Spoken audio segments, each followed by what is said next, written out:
Good morning there. This is Pastor Jeff, and this is our daily lectionary readings for Tuesday, June 6th, 2023. We're still reflecting back on Sunday.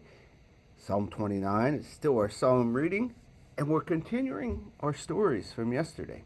So, Old Testament will be Job 39, 13 through 25, and then our New Testament reading, 1 Corinthians chapter 12, verses 4 through 13. Let us listen in. Psalm 29. Bravo, God, bravo. Gods of all angels shout encore, in awe before the glory, in awe before God's visible power. Stand at attention. Dress your best to honor him. God thunders across the waters, brilliant his voice and his face, streaming brightness. God across the flood waters, God's thunder typhanic, God's thunder symphonic, God's thunder smashes cedars, God topples the northern cedars. The mountain ranges, they skip like spring colts. The higher ridge jump like wild kid goats. God's thunder spits fire. God's thunder, the wilderness quakes. He makes the desert of Kadesh shake. God's thunder sets the oak trees dancing, a wild dance, whirling. The pelting rain strips their branches. We fall to our knees. We call out, glory. Above the floodwaters is God's throne, from which his power flows, from which he rules the world. God makes his people strong. God gives his people peace.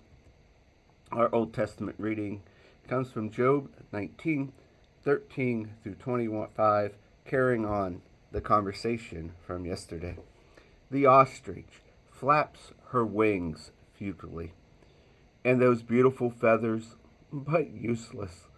She lays her eggs on the hard ground, leaves them there in the dirt, exposed to the weather, not caring that they might get stepped on or cracked or trampled by some wild animal. She's negligent with her young as if they weren't hers. She cares nothing about anything. She wasn't created very smart, that's for sure. Wasn't given her share of good sense. But when she runs, oh, how she runs, laughing, leaving horse and rider in the dust. Are you the one who gave the horse his prowess and adorned him with a shimmering mane? Did you create him to prance proudly and strike terror with his royal snorts? He paws the ground fiercely, eager and spirited, then charges into the fray. He laughs at danger, fearless, doesn't shy away from the sword. The banging and the clanging of quiver and lance doesn't faze him. He quivers with excitement, and at the trumpet blast, races off at a gallop. At the sound of the trumpet, he neighs mightily, smelling the excitement of battle from a long way off, catching the rolling thunder of the war cries. Our New Testament reading, 1 Corinthians 12, 4 through 13, continuing from yesterday as well. God's various gifts are handed out everywhere, but they all originate in God's Spirit. God's various ministries are carried out everywhere, but they all originate in God's Spirit. God's various expressions of power are in action everywhere, but God himself is behind it all. Each person is given something to do that shows who God is. Everyone gets in on it. Everyone benefits. All kinds of things are handed out by the Spirit to all kinds of people. The variety is wonderful.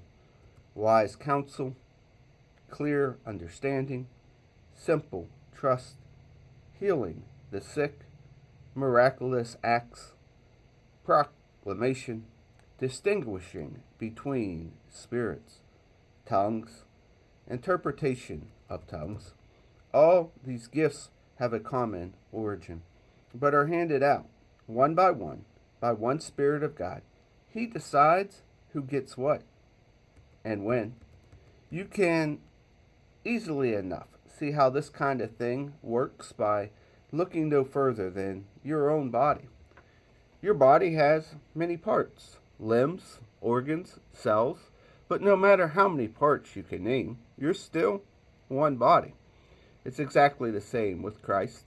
By means of his one Spirit, we all said goodbye to our partial and piecemeal lives.